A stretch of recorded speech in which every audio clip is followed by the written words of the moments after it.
Hello, this is the Daily Report for Tuesday, December 7th here in Korea. I'm Min San-hee. Health authorities continue to track Omicron as researchers work around the clock to assess the risks it poses. We start now with a check on the global pandemic update. I have Kwon Soa standing by. So I did start us off. Sunny, Tuesday's COVID-19 caseload stands at close to 5,000, 4,954 to be exact, as of 12 a.m. And this is the highest ever number that has been posted on a Tuesday.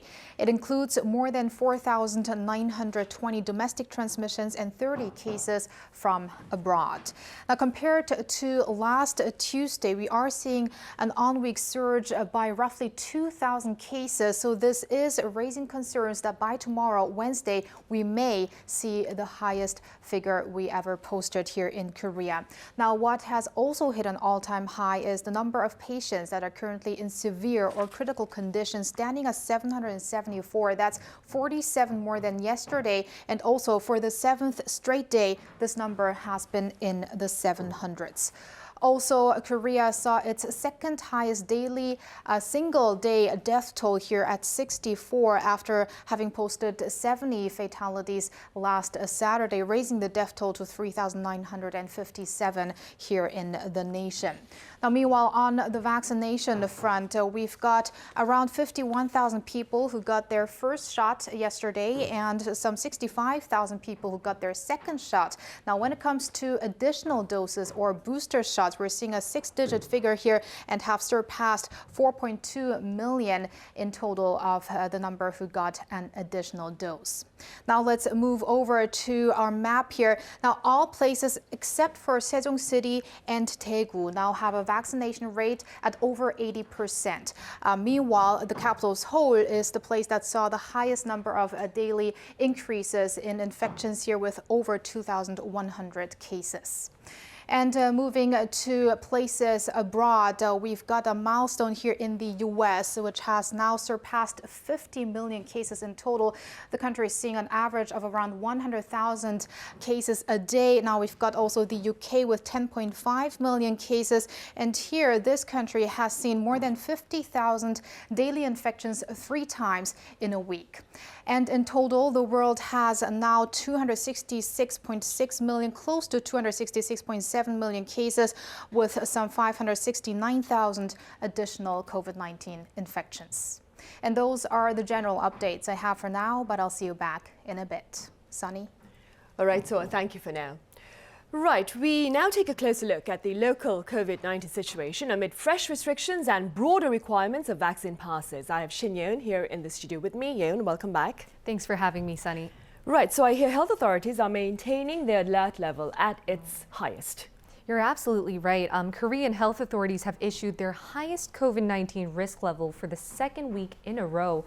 Last month, the country introduced a new 5-tier warning system to evaluate COVID-19 risk levels on a weekly basis.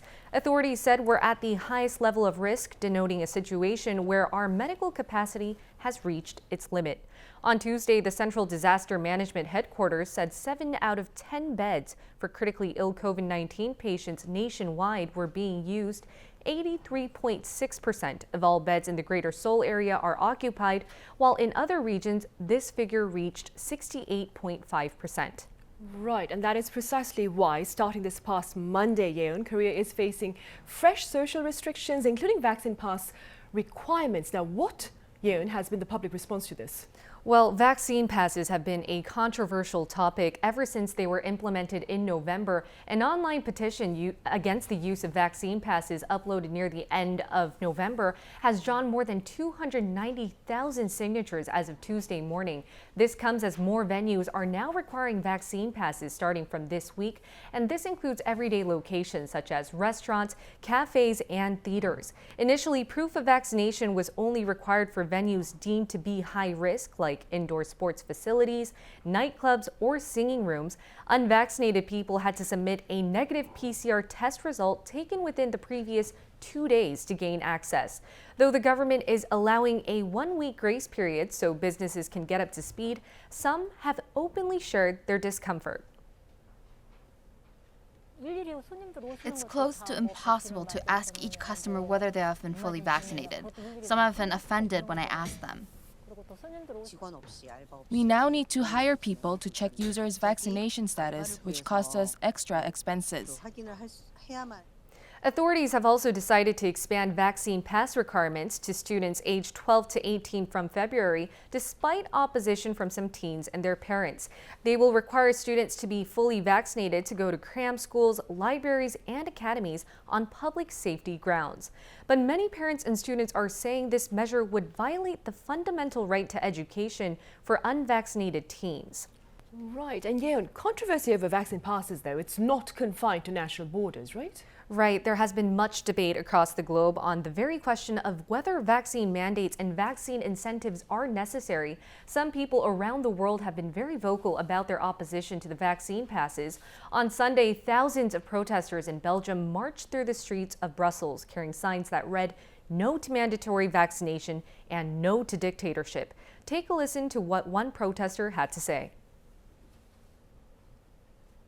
I am a natural being and I want to choose over my own body and my own free will, and that's why I'm here. Right, and demonstrations have also occurred in other parts of the world like Australia, the US, and Switzerland. Despite protests in Switzerland, though, 2/3 of the voters there actually backed a law passed earlier this year to use vaccine passes. We'll have to see how other countries, including South Korea, navigate through this controversial topic. And to give you a clearer picture of what kind of latest measures are leading to such controversy look like, in Italy, for instance, stricter COVID-19 prevention measures have been implemented on Monday, with the country's Green Pass now being dubbed the so-called Super Green Pass. That meaning only fully vaccinated citizens or those that have fully recovered from COVID-19 will be able to enter certain venues, which range from indoor restaurants and bars to entertainment facilities and services such as museums, cinemas, concerts, and sporting events. A negative test result will no longer allow people access. Where a so-called basic health pass has been newly introduced is at public transportations and hotels. In that case, a 48-hour negative test result is mandatory. In the U.S., New York City is planning to expand its mandatory vaccination to the private sector. It's expected to take effect on December 27th, with around 184,000 businesses subject to the strict measure, which would be the first of its kind in the nation. Currently, local mandates are limited to the public and health sectors. Israel, meanwhile, which has confirmed 21 Omicron variant cases as of Monday, is in process of reviewing the need for a fourth dose of COVID-19 vaccine, as 13 of the Omicron variant patients were said to have been fully protected. Right, and governments around the world have been stressing that vaccine passes or vaccine mandates aren't to discriminate or penalize the unvaccinated. Rather, it's a key part of their COVID-19 exit strategy. And if we bring back the conversation to South Korea, authorities are standing firm, saying that their current vaccine-related policies will remain in place, given that we've seen a lot of Omicron cases in the country. On Tuesday alone, we've seen the number of Omicron cases go up by 12, bringing the total tally to 36. And of the 12, 3 were international students at universities in Seoul. So early analysis appears to suggest that the Omicron variant is even more transmissible than the Delta variant. And now that we know that Omicron has found its way into the capital, Seoul, we're still waiting to learn the full extent of the outbreak that could be in progress here. Right, and against that backdrop, Soa, staying with Omicron, of course, what are the latest remarks regarding this particular variant by authorities here? Well, Sunny, there is still more to learn about this new variant, as health experts' assessments are trickling in bit by bit. But what Prime Minister Kim Boo-kyum said on Monday afternoon is that measures at points of entry must be stricter than never before. Stressing that the variant has made its way to various corners of the world in just a week after its first official report, the Prime Minister made a special inspection at Incheon International Airport on Monday, saying the airport is the country's first line of defense and calling for a tighter containment net to block the variant from entering the community. Currently, the airport is separating the movement routes of travelers from high-risk countries and others. Meanwhile, when asked about the possibility of airborne transmissions following 2 fully vaccinated people in Hong Kong who were infected while staying in separate hotel rooms, officials in Korea said more analysis is needed and Korea will need to study domestic Omicron cases to find out more about the transmissibility. Right, I see. And while we wait for the results of those studies, I hear demand for testings has also risen in light of Omicron here. Right, that has been a question raised at the earlier government meeting in response to COVID-19. And Son Young-nae, an official at the Health Ministry, said that Korea is currently maintaining its PCR testing system based on 2 main factors. 350,000 to 450,000 tests are being conducted on a daily basis, he said. That includes 100 to 150,000 individuals who are suspected to have the virus, and the rest being those linked to cluster infections as well as preemptive testings. The government is continuing to provide free tests, even in cases where there is little to no suspicion of COVID-19 infection. With that, the official also made clear that the country's current testing capacity will be maintained, but he noted that the number of tests differ quite a lot on different weekdays. So in regards to that, the government is looking to review whether improvement is needed. And that's also why we are usually seeing that surge in COVID-19 infections on a Wednesday, for instance, because over the weekend we have fewer testings done, and I guess that's what the official was referring to. Right. Meanwhile, earlier on, Soa, you mentioned 774 people, that is, in critical condition here in the country as of this Tuesday. What more can you tell us about the number of patients in serious condition? Well, first off, out of those 774, we're seeing that 82.4% of people in that condition were age 60 and above. And also, an official at the earlier government briefing said that the fatality rate is even higher among those senior citizens. And Park Kyang, an official at the government briefing, mentioned that also among those people in critical condition and among those that have died from the virus, around half were unvaccinated or they have surpassed a 6-month span after being fully vaccinated. So with that, she said that the benefits of vaccination really do show in the statistics. And Yeon earlier mentioned the diminishing capacity of hospital beds. Now, regarding to that, she also had this remark to alleviate such concerns. At the time when our third wave started in December of last year, we had around 550 ICU beds. In comparison, we now have around 1,800 beds capable of handling serious cases, including 1,254 ICU beds and also 623 beds in sub-intensive care units. And Park mentioned that this number of 623 beds that are in sub-intensive care units, this is referring to the people that have more serious symptoms, but among those that have severe symptoms, they have also subcategorized the groups. So she says this total number of around 1,800 beds is kind of equivalent to the 550 ICU beds that we have seen during the third wave. Right, I see. So we are expanding our medical capacity. We are. All right, so thank you very much for that update. And Yeon, thank you. See you tomorrow. Thank you so much.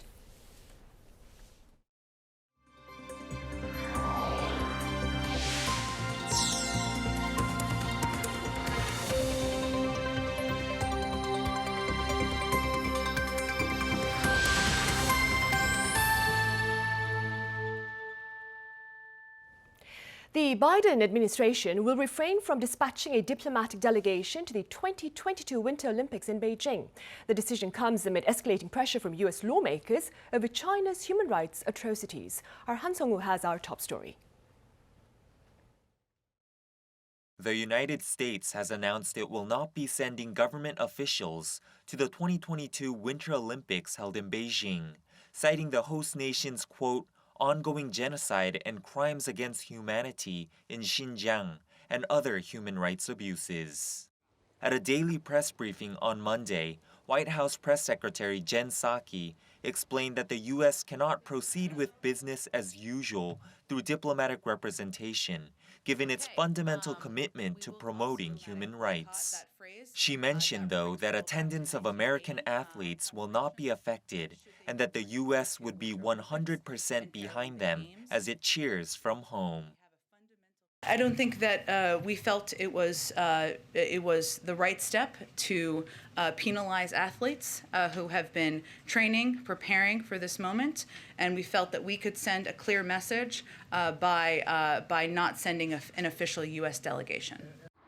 In response to the latest development, the International Olympic Committee said, quote, "The presence of government officials and diplomats is a purely political decision for each government, which the IOC in its political neutrality fully respects." The boycott comes after Beijing earlier warned Washington of unspecified countermeasures should the U.S. politicize sports and call for such action. What the US should do is to correct its attitude, practice a more united Olympic spirit, and take China's concerns seriously. Do not politicize sports and stop calling for the so-called diplomatic boycott of the Beijing Winter Olympics, so as not to affect the dialogue and cooperation between China and the US in important areas. If the US insists in willfully clinging to its course, China will definitely take resolute countermeasures. The United States is scheduled to host the Los Angeles Summer Olympics in 2028, raising concerns over possible retaliation from China. Han-Sung, Arirang News. On the local front, new trade data shows Korea logged a current account surplus for the 18th consecutive month back in October. Our Aung reports. South Korea posted a current account surplus for the 18th straight month in October. The Bank of Korea said on Tuesday that the sum of the balance of trade came to a surplus of $6.95 billion. Exports in October came to around $55.6 billion, up 24% compared with the same period last year. They were up on-year for the 12th straight month in a row. Export growth was led by semiconductors with a more than 28% increase on-year, with priming materials and petroleum products also seeing strong outbound shipments. But the size of the current account surplus was down compared to the previous month and down on-year. This was due to a large rise in imports amid high oil and raw material prices. Imports increased around 38% compared to the same month last year, with raw material imports rising about 71%. The services account posted a surplus of $630 million, mainly due to a record surplus of around $2 billion from the transport sector, driven by a hike in shipping rates. However, the Korea Development Institute, a state-run think tank, said Tuesday that amid supply disruption, global demand contracted in December and the recovery in the manufacturing sector would be limited. It stated that although there has been a gradual economic recovery in South Korea led by the service sector with the easing of social distancing measures, uncertainties have increased with the spread of the Omicron variant. It said the tightening of distancing measures could restrict the recovery of private consumption in the country. 엄지영, Arirang News. In neighboring China, authorities there have announced intentions to lower the amount of cash the banks must hold as reserves to inject much-needed liquidity into the market. Our Cho Won-jong explains. China is making efforts to bring its economy back on track. According to a statement released by China's central bank on Monday, it will cut the reserve requirement ratio by 0.5 percentage points, aiming to provide liquidity boost to the economic slowdown. The cut came as Premier Li Keqiang said during a virtual meeting with IMF officials on Friday that the cut will take effect on appropriate time. Starting December 15th, the cut will be effective for key commercial banks, releasing around $188 billion of long-term liquidity. Meaning banks can expand their loan books so that businesses can access credit much easier. However, the cut will be applied to all banks except small rural banks that are on the lowest level of 5%. The central bank statement said after the cut by the People's Bank of China, the weighted average ratio for financial institutions will be 8.4%, a decrease from 8.9% from the past. However, this attempt to stimulate the country's economy is not the first time the central bank has made a similar move. The country's central bank cut the ratio by the exact same point, 0.5% for all banks from July 15, 2021, which was expected to release around $154 billion in long-term liquidity. The statement of China's central bank also said the cut will create suitable monetary and financial conditions for high-quality development, adding that it will bring down overall financial cost in the country. 최원정, 아리랑 뉴스. In other news, US President Joe Biden and Russian President Vladimir Putin are poised to engage in virtual talks on Tuesday amid mounting tensions over a Russian troop buildup on the Ukrainian border. Our Lee Kyung-eun has more. Amid escalating military tension along the Ukrainian border, U.S. President Joe Biden is set to hold a video call with his Russian counterpart Vladimir Putin on Tuesday. Biden is expected to warn of severe economic countermeasures if Moscow proceeds with an attack on Ukraine. A senior U.S. administration official spoke to reporters about the call, but did not mention any details about possible measures that may be taken. Local media have reported that this may include disconnecting Russia from the SWIFT international payment system used by banks around the world. However, the White House has denied the report. Currently, North Korea and Iran have been sanctioned in this way. The warning comes as tens of thousands of Russian troops have been deployed along the Russia-Ukraine border. However, on the same day, White House Press Secretary Jen Psaki stressed that a solution will be sought through diplomatic means first. I would say our objective, or the president's objective, is to, on the front end, always lead with diplomacy, have those conversations, but in the meantime, to prepare a range of options. Perhaps hinting at some options, which could include transatlantic action, Psaki also stressed that the U.S. has been working with European allies to prepare strong countermeasures. In fact, President Biden plans to speak with the leaders of Ukraine and several European allies ahead of his call with Putin in an effort to keep a united front. The Kremlin says Putin will ask for a guarantee that NATO will never expand into Ukraine or it will carry out attacks on its neighbor. The U.S. State Department says the U.S. is committed to NATO's open-door policy. Ukraine, a former Soviet republic, now aspires to join the European Union and NATO. Lee Kyung-eun, Arirang News. Also on the international front, the first verdict against Myanmar's deposed civilian leader Aung San Suu Kyi is triggering international condemnation. Our Kim Hyo-sun has details. Myanmar's ousted leader Aung San Suu Kyi's prison term has been reduced to 2 years, just hours after she had been convicted and sentenced to 4 years in jail for violating the disaster management law. The country's state media said Monday that the reduction also applies to former President Win Myint, an ally of Suu Kyi's National League for Democracy party. He was convicted on the same charges.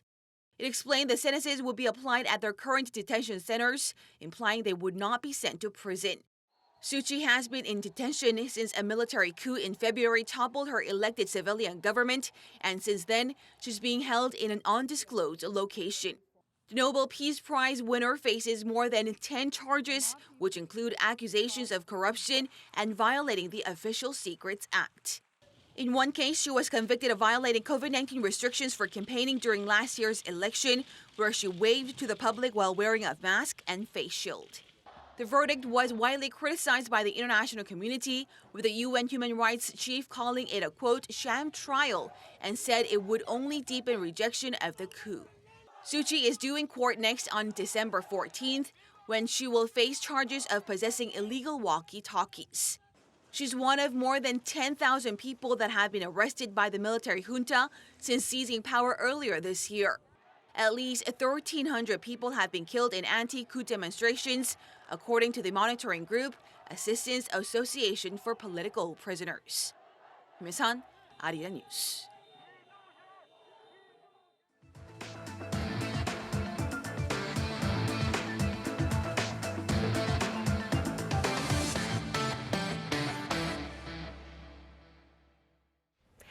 Health authorities over in Israel are looking into the possibility of offering a fourth dose of the COVID-19 vaccine to those who are immunocompromised as the country seeks to boost its defense against the pandemic amid concerns over Omicron. For more, I have Professor Cyril Cohen at the Beijing University live on the line. Professor Cohen, it's been a while. Welcome back. Thank you very much. Hello, Sunny. Always a pleasure. Right, thank you. Professor, let's begin with reports of Omicron over in Israel. I hear there have been 21 cases as of Monday, and some of them include people who had received booster shots. Please tell us more. Yes, that's exact. We know that a few people have been infected with the Omicron variant, including people that were vaccinated.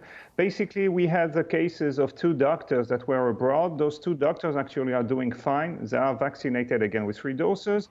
And the very interesting thing is that based on what we know, they haven't contaminated other people, though they were in close proximity with those people. So far, all the cases we have with the Omicron are just mild cases in Israel. Right, that is good to know then. Professor Cohen, data on Omicron is evolving as we speak. But based on the information available thus far, what are your thoughts on the risks it poses? It's very problematic now to say, what the risks are. But I will say like that. There are 3 things that we are looking at. First, is it spreading faster? And the answer is yes. We believe it is spreading faster than other variants. Second thing, will it cause a more, I would say, severe condition, disease? We do not believe so based on the limited data we have. And third, are the vaccines effective? That we don't know yet. We are kind of extremely concerned by some reports that we hear from South Africa that people that that got the disease were reinfected. And of course, you mentioned the fact that people that were vaccinated with the booster shot can be infected. So these are the 2 elements we have right now, but we don't know to what extent the vaccine is protective against the Omicron. Right. Professor Cohen, some observers say the emergence of Omicron looks to perhaps usher in an end to the pandemic first. Do explain this view for us, and then do tell us whether or not you share this outlook. Yeah, so some people have been saying that it might cause a milder disease and it is spreading fast, therefore it might help immunize the population. I personally do not share this assessment because we don't know yet about the severity of the disease. Most of the cases we have seen and also heard about were people that either are vaccinated or young people, students, for example, in South Africa, that usually do not develop severe disease. So I think that we need to be a little bit more patient in order to make this assessment. I think it's too early, and personally, I don't think it is the case. Right. And having said that, Professor Cohen, how do you respond to concerns over the efficacy of our current vaccines against Omicron? Yeah, so I think that if there is, if we observe a kind of reduced effectiveness of this, I would say, of the vaccines against the Omicron, there are a few things that we need to do. First, we have to work on an updated version of the vaccine, and I know that companies have been saying that they might be doing that, and it will take them 3 to 4 months. So again, that's not the best, but again, to wait, I'm saying, but it is necessary to wait. Second thing is that we might have to revert back to some measures, like for example, limitation of gatherings. I hope not lockdowns, but things like that, and enforce that. Right. As I mentioned earlier, Professor, authorities in Israel are now considering a 4th dose of the COVID-19 vaccine for those with underlying health conditions. What are your thoughts on this initiative? No, I think it is a good idea to have people that are immunocompromised. I'm talking only about immunocompromised. Today, we're going to have actually a meeting about that to decide about the policy. But it is a good thing because what we have seen is, for example, after 2 doses, the level of protection for certain people that are immunocompromised was around 25%. With a booster shot, it went up to 60% compared to normal people or healthy people, I would say. So therefore, I think it is a good idea to try and do that. I don't foresee any particular side effects because at the end of the day, those people have a diminished immune system, and most of the side effects that we have seen are due to, inflammation or autoimmune side effects due to the immune system. So I think that this is a good thing to do. We're going to try that. We're going to see what will happen with that, and hopefully they will be better protected. And what, Professor, has been the public response to government plans, that is, for a second booster shot? We haven't, really looked into that. You're talking about a fourth dose. I would say that people are usually receptive in Israel when there is a need, and when we explain that, what the basis for that need, people usually respond well. You can see that, for example, people around the age of 50, 60, up to 90, and so are 80% to 90% vaccinated with a booster shot, because they understood that after 6 months, 2 shots were not enough. For the younger people, I would say they are, more reluctant to get that third dose. So I think it will be the same for a fourth dose. I think it's on the basis of the need, and people that are really concerned will take that shot. Right. Professor Cohen, one quick question before we let you go. Aside from border controls now, what other measures do you suppose could serve to perhaps stem the spread of Omicron? Yeah, so again, border control is essential, but also testing, especially people that are coming back from abroad, because we know that you cannot have, some people that are traveling. So I think that this is important to test them 3-4 days after they come back to their country. I think that we need to enforce the regulations we have in general, meaning like social distancing, hygiene, masks. There's nothing new here. Let's hope that the Omicron variant is not as terrible as we thought, and the vaccines are working. That's what I can hope. Right, let's keep our fingers crossed. All right, Professor Cohen, as always, thank you very much for making the time to join us live at this hour with your thoughts. Yeah, I'm saying that. Thank you.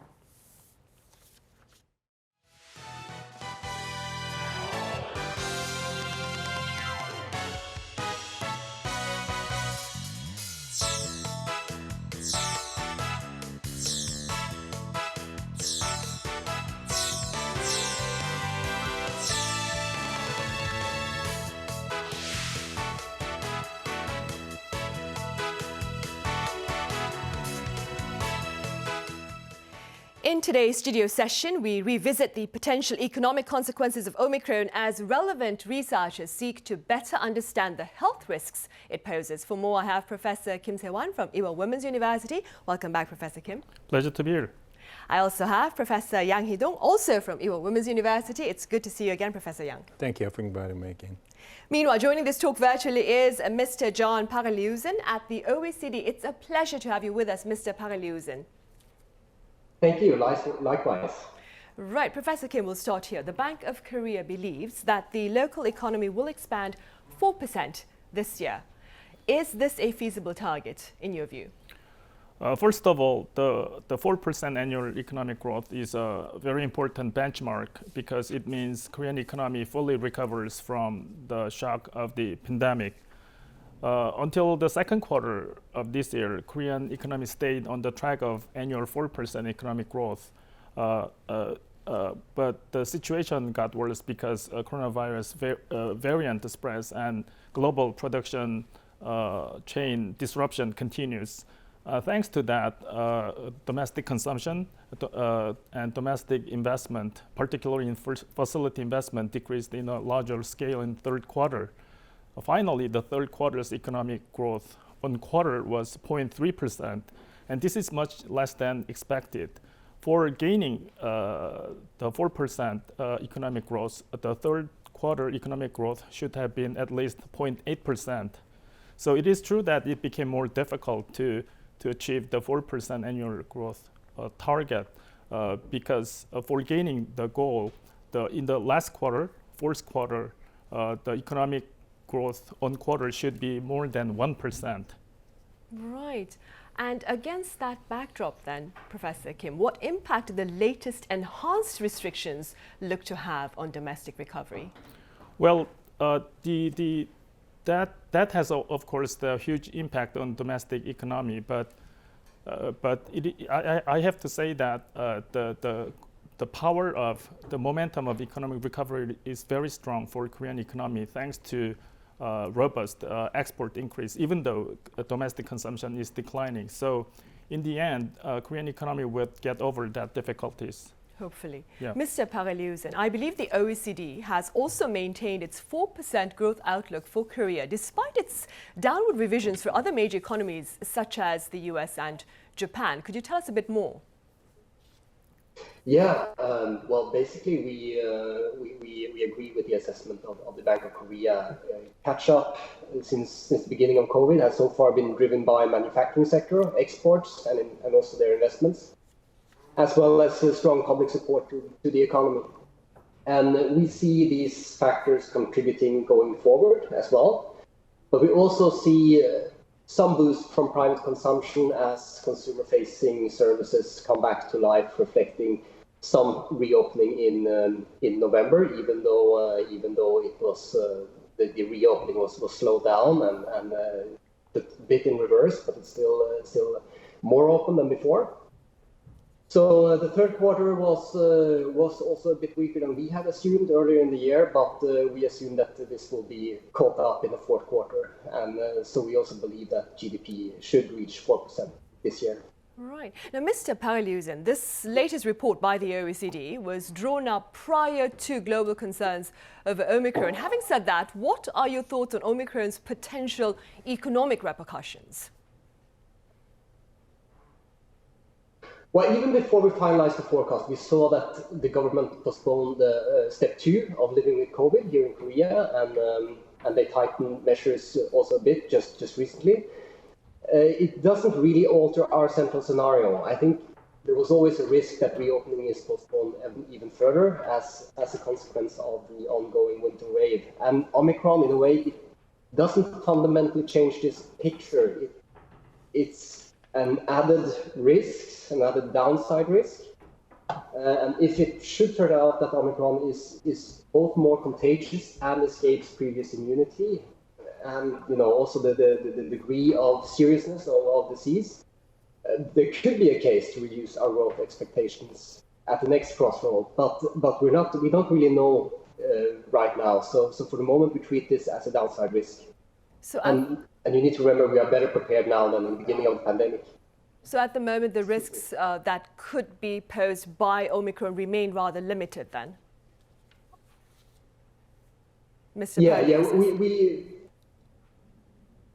I think we are better prepared than we were in the beginning of the pandemic. So I would rather say that if this variant has these negative properties, that we would rather see a sort of postponing the catch-up that we would see in the first quarters of next year, that we would see those sort of postponing this growth until later in the year. Right. Professor Young, how do you assess the possible economic ramifications of Omicron as compared perhaps to those of the Delta variant? Well, there is this mixture about the pessimism and optimism about the threat of the Omicron on the global economy. For example, the American CDC and European CDC has great concerns about the potential threat of Omicron on the global economy. But there's a recent report from the Republic of South Africa that Omicron seems like a very light cold, such as fatigue and coughing and headache. Well, the spread speed is very fast for the Omicron, and someone used to say that the spread speed is almost a double of the Delta. The key issue is, even though in the Republic of South Africa there were 7 times of the increase in the affected cases in 1 week, from like 2,300 cases in November 29th to almost 16,000 people. But the key issue here is the fatal rate. The fatal rate at the moment, which is dominated by the Delta variant, stays about 1.3%. Even ironically, Korea has even higher the death rate, the fatal rate, which is 1.5. Well, in the advanced countries, the fatal rate stays around 0.4 to 0.6. If this fatal rate increased above Delta rate, such as 1.3, then lots of Western countries will again implement and execute the lockdown that has caused critical damage in the global economy. And that is why the US and the European countries, there is a very high price increases, because this is kind of typical example of a revenge consumption. But many people, again, seems to agree that Omicron may not cause such a very critical impact on the global economy because its symptoms are relatively light, right? Right, at the moment. Different from our expectation. Professor Kim, aside then from the ripple effects of Omicron and of course the reimposed COVID-19 restrictions here in the country, what other variables look to perhaps negatively affect our economy? I would say the largest possible risk for Korean economy would be very high global inflations all over the world. U.S. price in October increased over 6% on year, which is the highest in 3 decades. That high inflation spreads to Eurozones, and in November's Eurozone inflation rate became almost 5%, which is the highest in the last 20 years. So there is a stronger possibility that U.S. Federal Reserve and European Central Bank together increases the key interest rate. And if they do, it is going to be a trigger to increase the key interest rate by other central banks, like Bank of Korea. In addition, blockages in supply chain and increasing instability in Chinese economy would be another risk to Korean economy. Right, and staying with that, Professor Aung, soaring consumer prices is also an issue here in the country, and it's looking to challenge economic growth. I believe prices hit 3.7% on year back in November, the highest in about a decade. Yeah. What do you believe is largely to blame for this jump in consumer prices here? Well, this number, 3.7% increase of the CPI, has been the largest number since December of 2011. That has recorded about 4.2%. And besides, this is the second month consecutive the price increase above 3.0 right after the October. And the 2 months consecutive increase above 3.0 is the first record since January and February of 2012. So what are the reasons for this high price index? Well, the fishery in agriculture has recorded about 7.6 increase, and industrial items also recorded 3.5, respectively. I mean, those two sectors were influenced by the increases in the oil prices and also the cold weather. November and November is a big season for the kimchi, the preparations in Korea. So, and besides, personally, I do believe that another significant issue is increase in the lump sum, the housing list fees. That has increased about 2.7%, and also the monthly the list price also increased by 1.0. So, I mean, all these reasons, all these factors may remain for a while, last for a while. And this is the same opinion issued by the Statistics Korea. I mean, when they announced these new numbers, they're also concerned that this trend will last for a while. But compared to the foreign cases, that has recorded about 4 to 6% increase in the consumer price index. In Korean case, it's not as serious as the other countries, but we should be really aware about the changes in environment, economic environment, such as oil prices and the cold weather situations, particularly the lockdown issue. And staying with concerns over consumer prices, Mr. Paraliusen, the OECD raised its inflation outlook for Korea this year to 2.4%. Could you explain this outlook for us? Yeah, inflation has come in consistently on the upside of our projections for some time now, actually. And as the professor says, this is a global phenomenon, reflecting strong demand for manufactured goods coming out of the first phases, and supply chains are struggling to keep pace, partially due to COVID-related disruptions. And then we have seen increasing energy prices, and in Europe, for example, a big spike in natural gas prices, which has also spilled over to the rest of the world, and also some other commodities. But some of these pressures have already started to recede. We see, for example, container shipping rates have already peaked, and also energy prices. The price pressures are not that high that they were just some weeks back. So we still think that inflation will fall back quite a lot over the coming year for most of our member countries. And you have to remember that most of the OECD struggle with too low inflation after the global financial crisis. So if we end up at somewhat higher inflationary pressures than before the pandemic, it's not only a bad thing. In Korea, the annual rate of inflation was, as you said, 3.7% in November, but core inflation, where you exclude food and energy, was only at 2.4%, and they also expect both of them to fall back towards the 2% inflation target over the next 2 years. Right. And meanwhile, Professor Kim, in a bid to rein in inflationary pressure at the moment, the Bank of Korea has hinted at the possibility of further hikes in its key interest rate early next year. What are your thoughts on this? Well, it is a matter of policy priority between stabilizing inflation and recovering economy. We know that higher interest rate is no good for more employment and more income because it drags down domestic consumption and investment. But there are two main reasons that Bank of Korea is trying to increase key interest rate one more time only next year. The first is stabilizing inflation. As Professor Yang pointed out, last month's yearly inflation has exceeded 3.7%, which is one of the highest in a decade. The first role of central bank is fight against the inflation. So it is natural to put a higher priority on stabilizing inflation. The second reason for raising interest rate is they want to curb household debt increase, which exceeds 1,800 trillion won. So all the situations is kind of complicated as of now.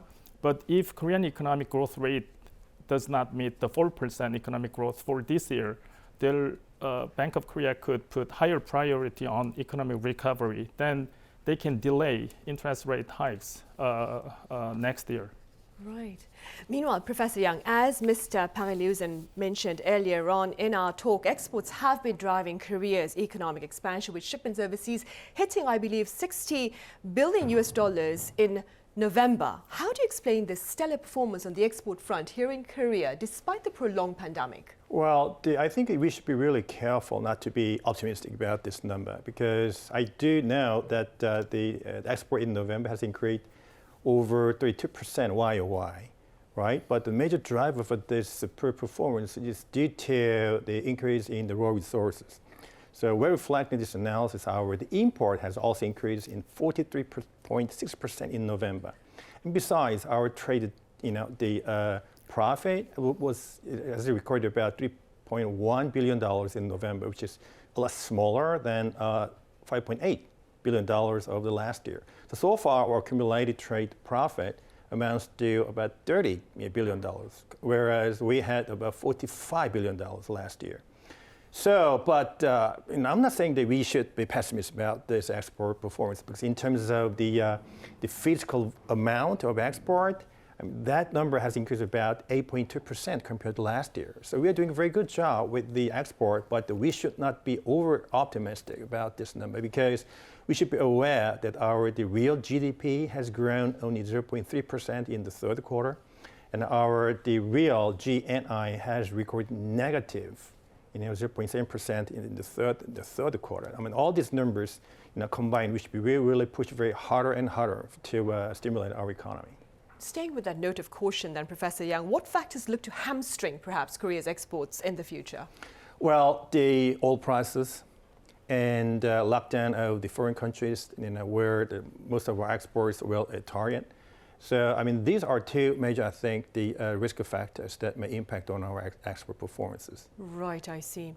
Moving forward then, Mr. Pangiliusen, Korea is looking at a record budget of over $515 billion for next year. Now, is Korea capable, in your view, of course, of supporting such an aggressive fiscal policy? Well, public spending continues to support the economy with programs including cash relief, job creation and job retention schemes. And this has been an essential part of the crisis management. So the massive stimulus was the right medicine to reduce permanent economic damage from the pandemic. And in my view, it's the right call to continue this stimulus for the moment.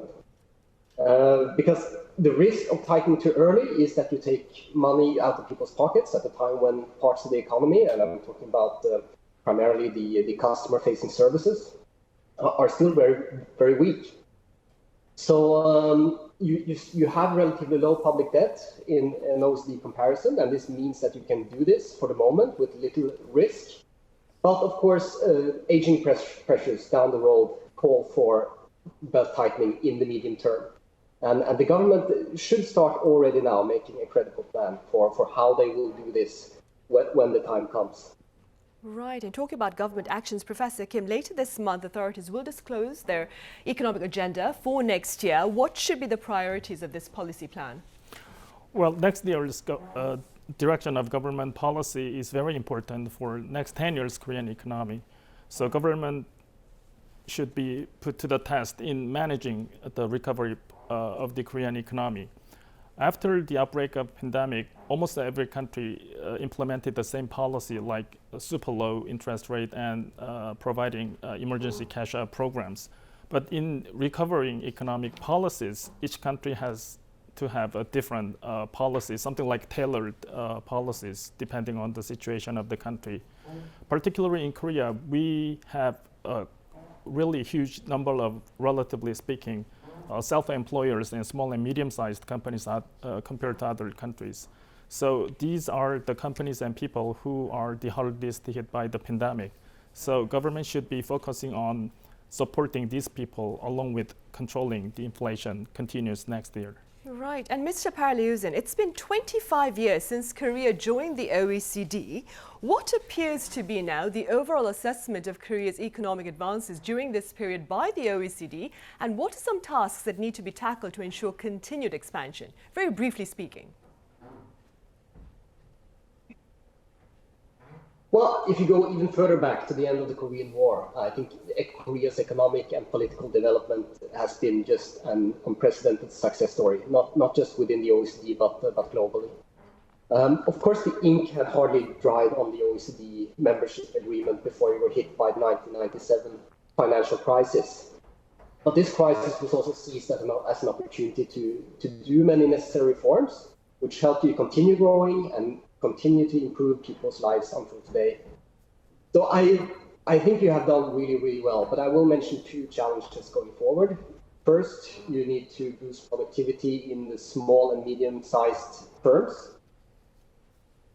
And I think you need to think of how you can repeat the successes in your large companies, which are highly productive global leaders, also throughout the rest of the economy. I think your focus should be more on strengthening competition across the economy and less on providing special support and regulatory advantages to SMEs.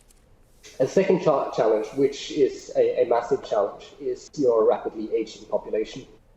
Today, you're a young society, relatively speaking, but this is changing with the lowest fertility rate in the world. You need more women in the workforce and you need more children. And this is not a choice, one or the other. You need more women working as aging shrinks the working age population. And you need more children to slow down this demographic decline, which threatens in the long term to choke economic growth. Right. So it is possible to have both, and some of our member countries show how that you can do this. You can look at Nordics and you can look at France, but it requires a fundamental rethink of things like working time arrangements and pay, strengthening the social safety net, and also reforming the university entry system, just to mention a few. Right. All right, Mr. Paraleusen, thank you very much for those insights. And Professor Young here in the studio, thank you very much for your time and your thoughts. And Professor Kim, thank you for being with us today. Thank you. Right, well, that is all the time we have for this edition of the Daily Report. We'll be back same time tomorrow. That is Wednesday with more coverage. Join us then.